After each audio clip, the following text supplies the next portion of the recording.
Александр, добрый день. Представьтесь, Здравствуйте. пожалуйста. Меня зовут Александр, мне 46 лет. И, к счастью, я уже тот, кто прошел эту самую программу очищения. Начну с этого.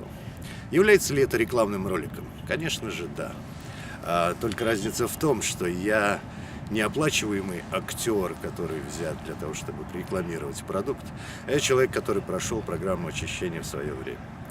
Сегодня уже, спустя 1,5 года, я могу искренне сказать о том, что эта программа, безусловно, работает. Работает и помогает. На протянутые мне руки однажды я умудрился не стукнуть по этим самым рукам, а пойти им навстречу и протянуть свои. Это был достаточно сложный шаг. 20 с лишним дней ходить в баню и чем-то там заниматься было совершенно непонятно. Зачем, почему я это все делал. Но желание избавиться от своих проблем было сильнее. Если у вас есть такое желание избавиться, помочь самому себе, то обязательно протяните свою руку в ответ на замечательные руки Татьяны и Сергея. Они вам обязательно помогут. Главное верить в это. Спасибо. А вот можно спросить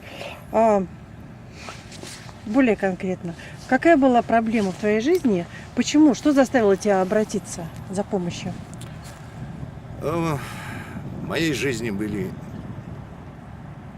было много проблем, скажем так. Было много проблем, но одна из, конечно, основных проблем заключалась в том, что я в какой-то момент своей жизни дошел до того, что понял, что я болен безвозвратно, потерян для общества, и алкоголизм стал меня съедать. Съедать меня, мои силы, возможности. Маленькая рюмка водки, а за ней следует неделя, а то и 2, и 3 запоя. Быть как все у меня не получалось. Странное желание быть как все, но тем не менее. Именно в этом мне хотелось как-то походить и не отличаться от людей, приходя на праздник. Но не получалось. В результате алкоголизм стал мне очень страшно мешать. Мешать моему делу, которое я делал, мешать людям, которые меня окружают. Я стал терять друзей, любимых. И, естественно, это необходимо было остановить. И мое желание это остановить, естественно, было очень большим. Я боролся с этим на протяжении нескольких лет безрезультатно, пока на моем пути не повстречались Сергей и Таня. К счастью, Сергей был как один из примеров того, что вот он уже прошел эту программу, он мне дал почитать свои записки по этому поводу, свои ощущения, которые он испытывал. И я еще тогда не сильно верил, идя на эту программу, что это как-то может мне помочь, тем более, что вокруг было очень много добрых языков, которые говорили: да ладно, что ты там, что это такое, это так не бывает, чтобы раз, да и все. Вот. Но, тем не менее, я пошел, потому что, опять же, повторяюсь, наверное, желание избавиться от своей проблемы было слишком велико. И, к счастью, я от нее избавился. Спасибо. Спасибо. Саша, скажи, пожалуйста, вот ты можешь сказать, что в твоей жизни что-то изменилось? Ну, понятно, что человек перестал пить, перестал...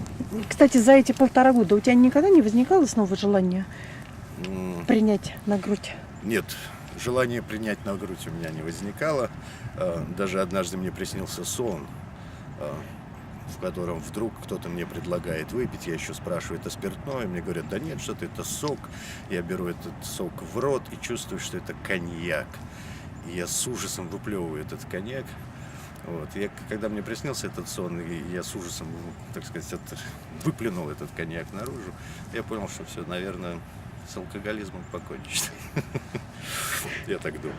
Ну, по крайней мере, да, за эти 1,5 года, безусловно, изменилось, наверное, какой-то психологический фактор понимания того, что я есть, если раньше я все-таки каким-то образом пытался, да, наверное, и спрятаться за алкоголь, и убежать, и даже, может быть, покончить жизнь самоубийством так через алкоголь, да, такие мысли посещали. Вот напьюсь, литр другой выпью, да и все, меня не будет. Но вот это бегство от жизни с помощью алкоголя, оно, в общем-то, как бы, наверное, сегодня мне более понятней, чем тогда, когда это происходило. И на сегодняшний день, как бы благодаря, наверное, все-таки программе, я пытаюсь от жизни не бежать, а идти навстречу. Александр, спасибо тебе большое за то, что ты согласился поделиться своими впечатлениями. Вот, надеемся, что это поможет кому-то поверить в то, что жизнь можно изменить. Даже, казалось бы, безнадежную ситуацию можно развернуть, если к ней правильно Безусловно. подойти. Это правильно. Но самое главное, наверное, понимать, что как бы никакого чуда не существует, да, что вот вы пришли и все, бах, что-то случилось, чудо произошло. А самое главное чудо это у нас в голове, у каждого из нас. Если у тебя все-таки есть желание избавиться от своей проблемы, и это желание острое, необходимое, то ты обязательно победишь. Особенно если рядом с тобой такие верные и надежные друзья. И действующая технология. И действующие технологии. Спасибо, Александр. Bye.